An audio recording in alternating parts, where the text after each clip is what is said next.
connu l'Opus Dei quand j'étais au collège par une amie qui m'a emmenée à un atelier théâtre. J'ai beaucoup aimé, mais je ne savais pas particulièrement que l'Opus Dei était une famille dans l'église. Et d'ailleurs Laurent aurait probablement plus à dire au début parce que c'est toi finalement qui t'es engagé dans l'Opus Dei assez rapidement. Oui, moi, là, entre le moment où j'ai mis le premier pied dans un centre de l'Opus Dei et le moment où je me suis engagé comme surnuméraire, il y a eu 1 an à peu près. J'ai retrouvé en fait ce que m'avaient appris mes parents, ou ce que j'avais vécu dans ma famille, notamment la sanctification du travail et l'esprit laïque. Une deuxième chose qui m'a beaucoup marqué, c'est le niveau d'exigence spirituelle un peu. Enfin, on ne pouvait pas se contenter d'une foi médiocre, on ne pouvait pas se contenter d'une foi tiède. Quand on est chrétien, il faut avoir une foi forte, entière, qui prend toute la vie. Et moi, c'est cet aspect-là en fait qui m'a le plus touchée.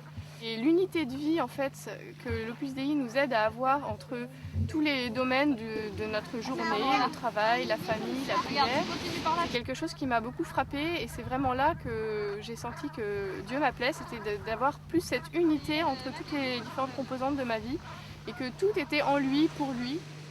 Est-ce que tu vois mon doigt qui passe de l'autre côté là ? Ah oui, une double.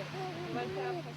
C'est pas parce que Laurent et moi on fait partie de l'Opus Dei que les enfants feront forcément des activités spirituelles avec l'Opus Dei et en feront forcément partie après. D'une certaine manière, on peut dire que c'est chacun de son côté, tout comme on a chacun notre profession. Maintenant, c'est forcément quelque chose qui a un impact sur la vie de couple. On peut en parler ensemble, quand on peut on va à la messe ensemble, on dit le chapelet ensemble, on prie ensemble, surtout en vacances là, en ce moment c'est vraiment quelque chose qu'on peut vivre à deux et qui nous procure beaucoup de joie. Une des choses intéressantes qu'enseignait Saint José Maria, c'était que c'est pas parce qu'on est marié qu'il faut en quelque sorte être en terrain conquis avec son conjoint et qu'il faut garder un peu l'esprit qu'on avait quand on était fiancé. Quand tu commences à connaître quelqu'un dans une relation amoureuse, tu as toujours envie de savoir plus ce qu'il est, ce qu'il aime, ce qu'il a fait.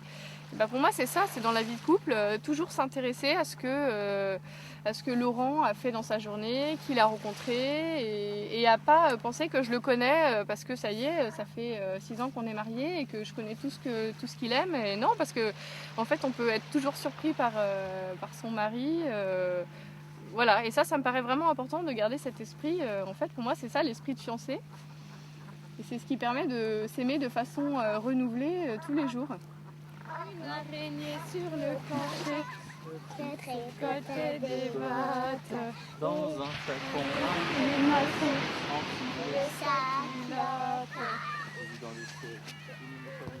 en fait, c'est un engagement tout simple de vie de prière pour rentrer plus en intimité avec le Christ et lui présenter toute notre vie.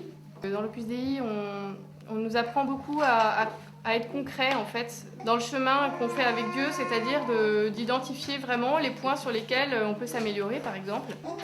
Non, pas les doigts. J'ai des journées bien remplies parce que je travaille avec 80%, j'ai 3 enfants qui sont petits. Du coup, le matin, je commence par la prière, je me lève un peu plus tôt.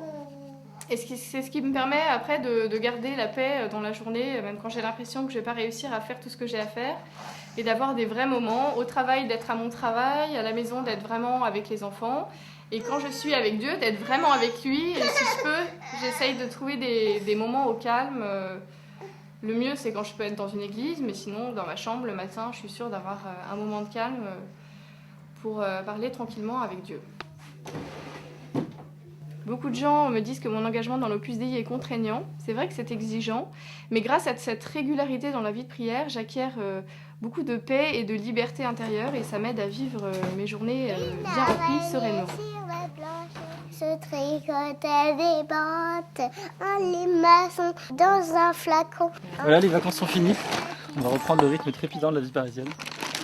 J'ai vu dans le ciel une mouche à miel, pensait la guitare. Dora tout confus, sonnait l'Angélus au son de la fanfare.